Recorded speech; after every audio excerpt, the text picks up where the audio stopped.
गरुड़ पुराण के अनुसार अच्छे लोगों की मृत्यु क्यों होती है? अक्सर हम सोचते हैं कि अच्छे लोगों की ही मृत्यु क्यों होती है और बुरे लोगों को भगवान क्यों नहीं मारता, सिर्फ अच्छे लोगों को ही क्यों मारता है।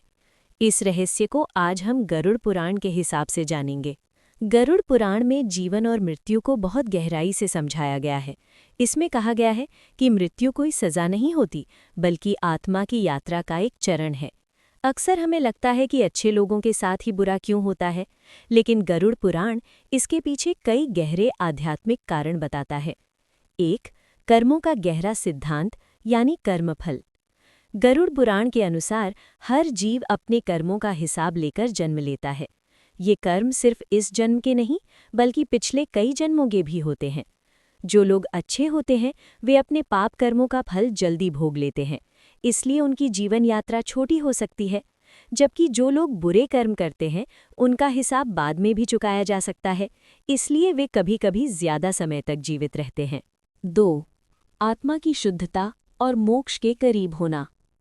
गरुड़ पुराण कहता है कि अच्छे और धर्मी लोग अपनी आत्मा को शुद्ध और पवित्र बना लेते हैं।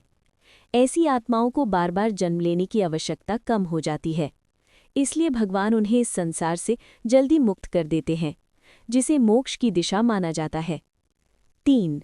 भगवान का विशेष स्नेह। गरुड़ पुराण में ये भी कहा गया है कि जो लोग सच्चे दिल से धर्म का पालन करते हैं वे भगवान के प्रिय होते हैं।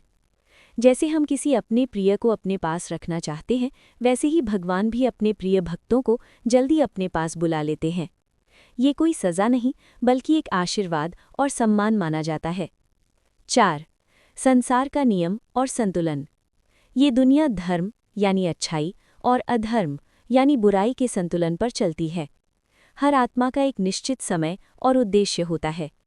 अच्छे लोगों का भी इस संसार में एक विशेष कार्य होता है और जब वो पूरा हो जाता है तो उनकी यात्रा समाप्त हो जाती है। 5. जीवन की सच्चाई का एहसास कराना। गरुड़ पुराण के अनुसार अच्छे लोगों की मृत्यु से बाकी लोगों को एक गहरी सीख मिलती है। जीवन स्थायी नहीं है, हर पल की कद्र करनी चाहिए, अच्छे कर्म करने चाहिए। ये हमें अहंकार छोड़कर सही मार्ग पर चलने की प्रेरणा देता है। 6. मृत्यु अंत नहीं, एक नई शुरुआत है।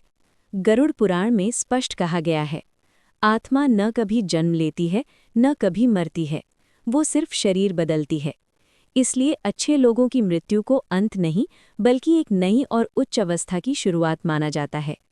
निष्कर्ष, गरुड़ पुराण के अनुसार अच्छे लोगों की मृत्यु होना अन्याय नहीं है, बल्कि उनके कर्मों का पूरा होना, उनकी आत्मा का शुद्ध होना, भगवान के पास जाने का अवसर और मोक्ष की ओर एक कदम। एक गहरी बात, अच्छे लोगों का जल्दी चले जाना उनकी हार नहीं, बल्कि उनकी आत्मा की जीत होती है।